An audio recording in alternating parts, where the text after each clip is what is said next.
tangata tia ki taiao a Mike Davidson. I've just been called up to Parliament to be an MP for the Green Party. To me, this is an opportunity of a lifetime, and I'm looking to make a difference for people and planet. Aha koa tana tīmatanga hei kai tautoko mo Te Rōpū Reipa, ka tutuki a Davidson tōna wawata nui, a ka whakaki tētahi nohoanga o Te Rōpū Kākāriki I mua I a Benjamin Doyle no tautahi. Today, however, I leave by choice.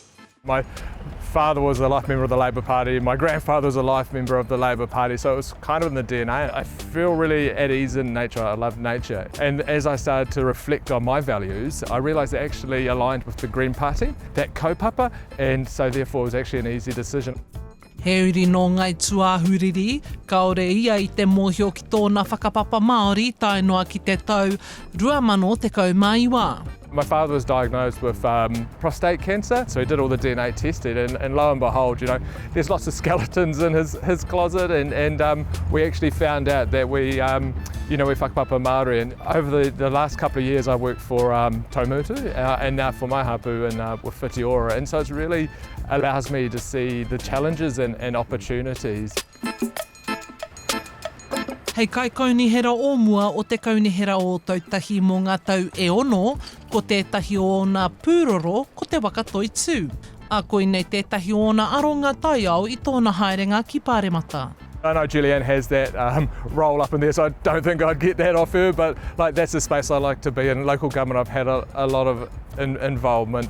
You know, we represent 13% of the population in Canterbury. We contribute 14% of the levies and taxes that go into the transport fund, but only receive 5%. So there's massive underinvestment in the city and the region, and I want to be a voice to ensure that changes. But also the environment, how we can work with mana whenua better.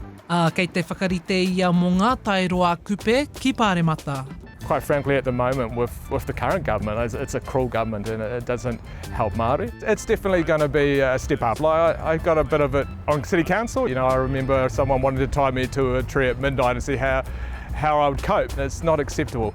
But I'm going to do the best I can and not let that get me down, and I'll just keep pushing forward.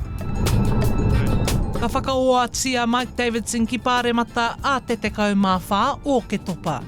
Ora Kairangi Nicholas, Tahu News.